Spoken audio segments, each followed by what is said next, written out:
साफ फैसल ने कुल 200 लोग और 6 नामजद लोगों के खिलाफ जो है, क्योंकि उसी क्षेत्र के रहने वाले हैं तो जानते भी हैं, 6 नामजद लोग और 200 अन्य लोगों के खिलाफ मुकदमा जो है उन्होंने लिखवाया है। दीपक राठी नाम के हमारे सब इंस्पेक्टर हैं, जो भी कल घायल भी हुए थे, उनके द्वारा, जो यहाँ के एकता चौकी प्रभारी भी हैं, 800 लोगों के खिलाफ मुकदमा लिखवाया है उन्हें।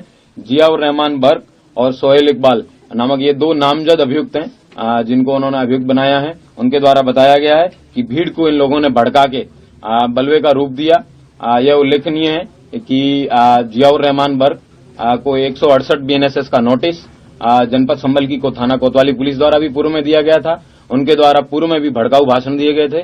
उस भड़काऊ भाषण के दौरान उनको बताया गया था कि आप इस तरीके के भाषण ना दें, इनसे बाज आएं, लेकिन उन्होंने उसके बाद भी भीड़ को उकसाने के लिए और जामा मस्जिद की हिफाजत, कोट एंड अनकोट, इस स्टेटमेंट के साथ में लोगों को मोबिलाइज करने का प्रयास किया। उसी मोबिलाइजेशन का कारण था कि जो कल जो आपने भीड़ देखी, एकाएक 8:45 पे लोग इकट्ठे हुए और उन लोगों ने इस तरीके की घटना को अंजाम दिया, जिसमें 15 पुलिसकर्मी जो है वो घायल हुए थे और 4 अधिकारी जो है उसमें घायल हुए थे।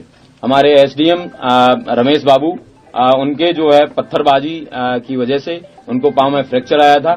उन्होंने 800 बलवाइयों के ऊपर जो है मुकदमा लिखवाया है। CO संभल, उनके द्वारा उनके पांव में गोली भी लगी थी। उनको DM महोदय द्वारा एक कमेटी, जिसमें SDM संभल, EO संभल, CO संभल, इन तीनों लोगों की कमेटी बनाई गई थी। उस कमेटी में बताया गया था कि सर्वे कंडक्ट कराने का, पीसफुल सर्वे कंडक्ट कराने की जिम्मेवारी इनकी है। ये जब मस्जिद के पास में जब बलवाई जो है वो आगे बढ़ के उस सर्वे को रोकने का प्रयास कर रहे थे, तब इनके द्वारा भीड़ को मना किया गया, उनको ललकारा गया कि आप अपने अपने गंतव्य वापस चले जाइए। धारा 163 जो कि पहले 144 के नाम से जानी जाती थी, वो लगी हुई है, लेकिन उसके बावजूद इसमें फिर भीड़ की तरफ से फायर आया और वो CO साहब के पांव में भी लगा। CO साहब को बाद में अस्पताल ले जाया गया, उनका ट्रीटमेंट करवाया गया है। उनके द्वारा जो पांव में गोली लगी और भीड़ द्वारा मस्जिद में जाने के प्रयास पे उनके द्वारा जो है करीबन 700-800 अज्ञात लोगों के खिलाफ मुकदमा लिखवाया गया है। चौकी प्रभारी एकता द्वारा जो पूर्व में जो हमने बताया था वो एक अलग मुकदमा, और एक संजीव कुमार नामक व्यक्ति द्वारा उन्होंने भी मैगजीन और TSM जो टीयर स्मोक ग्रेनेड है, उनकी जो लूट का मुकदमा है वो भी लिखवाया गया है। और मेरे PRO, जिनके पांव में नकासा थाना क्षेत्र में जो मैं और DM साहब जब जा रहे थे, हमारे ऊपर जब ईट से वहां पे घर की 2 महिलाओं ने ईटें दागी और उनके घर के बगल से वहां से जब फायर आया, PRO साहब के पांव में गोली लगी थी। PRO साहब का भी ट्रीटमेंट करवाया गया है। उनके द्वारा 150 लोगों के खिलाफ थाना नकासा में मुकदमा पंजीकृत कराया गया है। वर्तमान में 22 लोग थाना कोतवाली से और थाना नकासा से 3 लोग हैं, वो जेल जा रहे हैं। कुल 25 लोग अभियुक्तों को अभी तक गिरफ्तार किया गया है। ड्रोन के फुटेज की स्टडी कर ली गई है। उनके छोटे छोटे पासपोर्ट साइज फोटोज बनवाए जा रहे हैं और उनको सर्कुलेट किया जाएगा, और जो लोग उनको बताएंगे उनको उचित इनाम भी दिया जाएगा, जो इन लोगों के बारे में सूचना देंगे कि ये दंगाई और बलवाई कौन थे।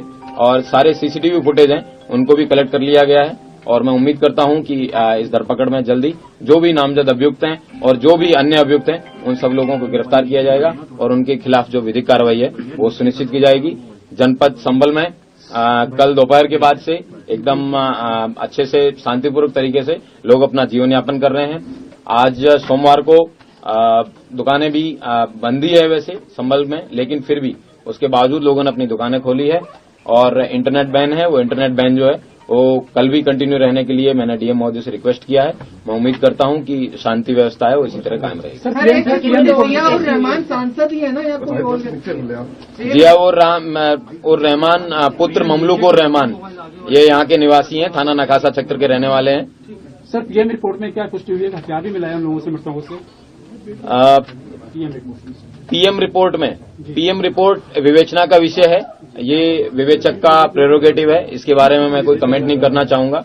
ये विवेचना पे समय आने पे आपको बता दिया जाएगा। सर, जियाउर रहमान जिस वक्त कल हिंसा होकर जियाउर रहमान कल बेंगलोर में थे, तो उनका नाम किस तरह से आया सर? कल जब फोरेंसिक टीम द्वारा मौके पे कल देर रात्रि जब सब लोग चले गए थे, इस तरीके के वेपन उनके वहां से घटनास्थल पे, जहां पे कई सारे चप्पल जूते पड़े थे, उनके बीच में ये भी बरामद हुआ है।